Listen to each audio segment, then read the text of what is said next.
Alright guys, we got a killer deal on this Milwaukee Packout. If you have a Roto King near you, you're gonna get this for just the price. But if you do not have a Roto King near you, you're gonna add $20 to the Black Friday price. This killer deal if you have one just beside you. Alright, so this is the bottom toolbox. This is Roto King, America's Farm and Fleet Store.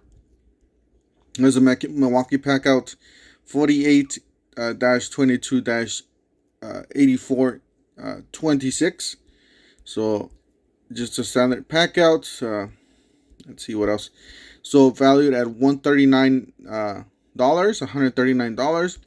If you guys go to add it to the cart, it's gonna drop down to $49, guys. $49. It's a killer deal. I did put in my address here in Arizona.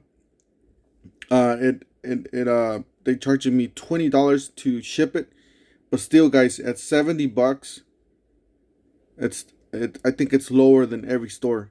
So, guys, definitely check it out. If you got a Roto King next to you, make sure you guys pick this up. It's really cheap. If for $50, I would have just picked it up. I wouldn't think about it twice. Guys, don't forget to help out this channel by subscribing, hitting the like, hitting the bell icon so we can buy more tools like this, make more tool review videos, and we'll see you guys on the next one. Thank you for watching.